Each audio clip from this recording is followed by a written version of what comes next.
নমস্কাৰ, মই উতনু ভূঞা। আপোনালোকে চাবলৈ আৰম্ভ কৰিছে সত্য এটা নতুন অধ্যায়। সত্য যি কম সঁচা কম। ৰাইজৰ দলৰ সভাপতি অখিল গগৈয়ে আজি কিছু সময়ৰ আগতে ঘোষণা কৰিছে যে কংগ্ৰেছৰ সৈতে মিত্ৰতা হোৱাটো নিশ্চিত।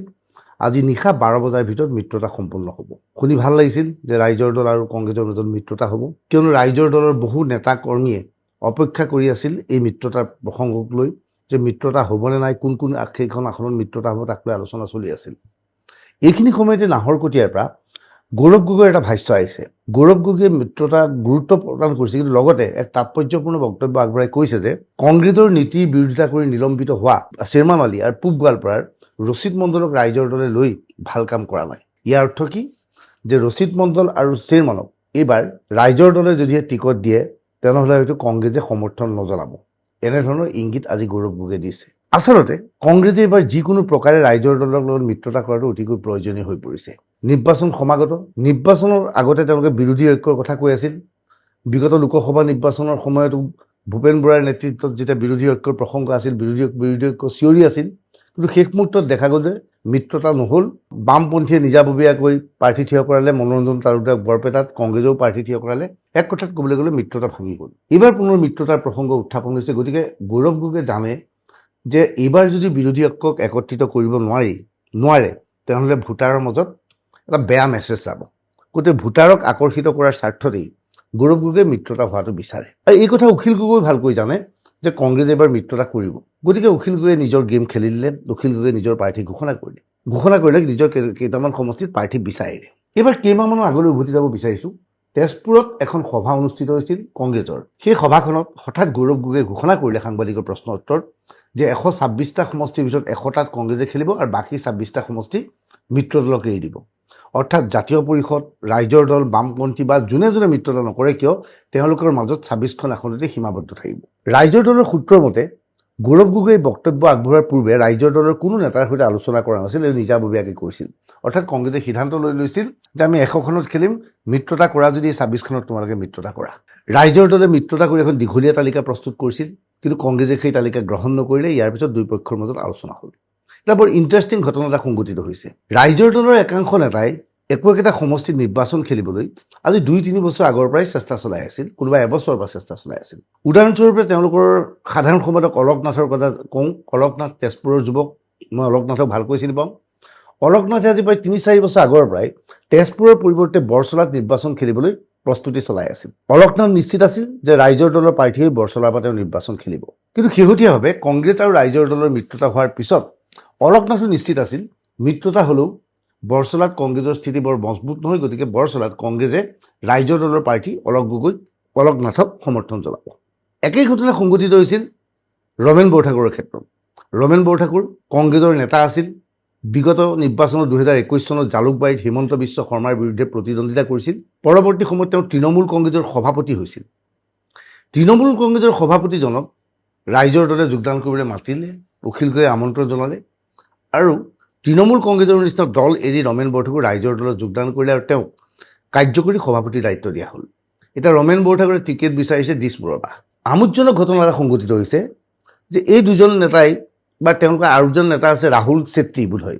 ৰাহুল চেত্ৰী ছাত্ৰ মুক্তি সংগ্ৰাম সমিতিৰ আছিল, ডিব্ৰুগড় ইউনিভাৰ্চিটিৰ সৈতে জড়িত আছিল।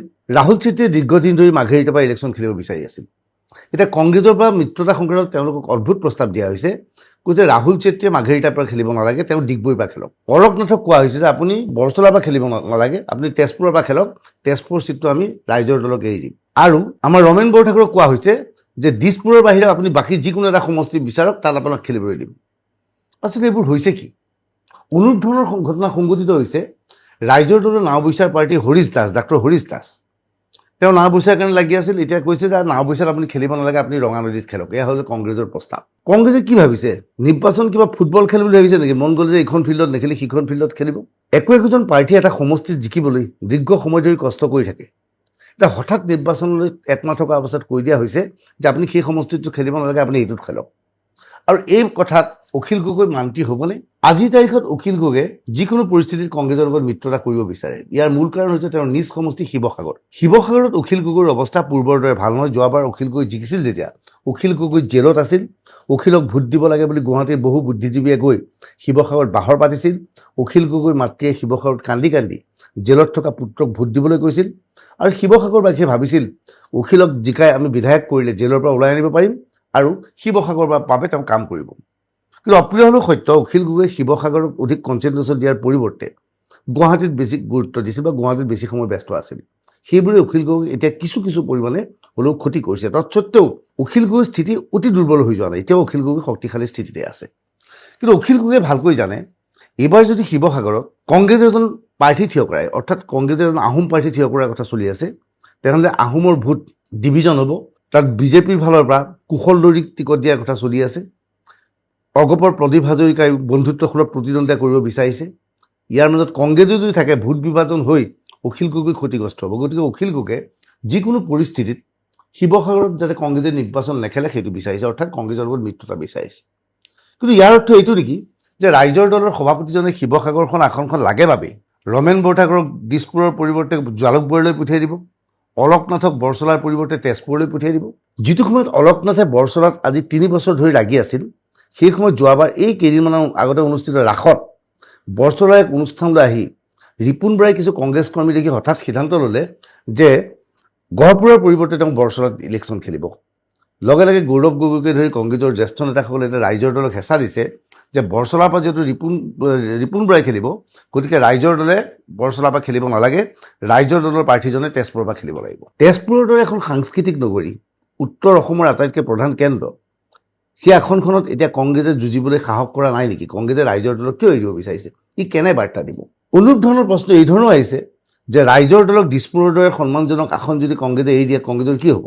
আচলতে মহিলা কংগ্ৰেছৰ সভানেত্ৰী মীৰা বৰঠাকুৰেও দিছপুৰৰ পৰা নিৰ্বাচন খেলিবলৈ লাগি আছে।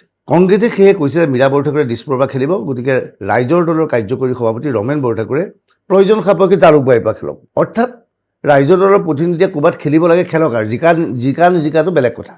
ৰাজনীতিত এয়া সম্ভৱপৰ নহয়। তৎসত্ত্বেও অখিল গগৈয়ে আশা প্ৰকাশ কৰিছে আজি নিশা 12 বজাৰ ভিতৰত এয়া চূড়ান্ত হ'ব।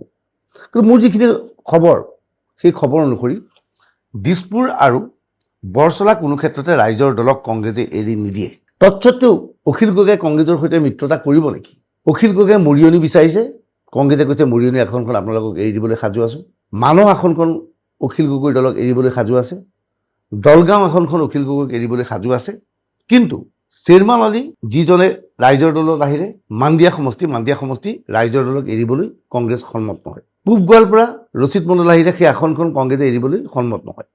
কংগ্ৰেছৰ ফালৰ পৰা এনেধৰণৰ প্ৰস্তাৱ দিয়া হৈছে যে প্ৰয়োজন সাপেক্ষে মাণ্ডিয়া পূব গোৱালপাৰাত ৰাইজৰ দল আৰু কংগ্ৰেছে বন্ধুত্বসুলভ প্ৰতিদ্বন্দ্বিতা কৰক। কংগ্ৰেছে ভালকৈ জানে ইয়াত বন্ধুত্বসুলভ প্ৰতিদ্বন্দ্বিতা হ'লেও ইয়াত বিজেপি জিকিব নোৱাৰে, কাৰণ ইয়াত মুছলমান ভোটাৰ আছে। মুছলমান ভোটাৰক কংগ্ৰেছে নিজৰ পৈতৃক সম্পত্তি বুলি ভাবে, ৰাইজৰ দলেও সেইটো পৈতৃক সম্পত্তি বুলি এতিয়া ভাবিবলৈ আৰম্ভ কৰিছে। অখিল গগৈয়ে ধিং সমষ্টিটো বিচাৰি আছে।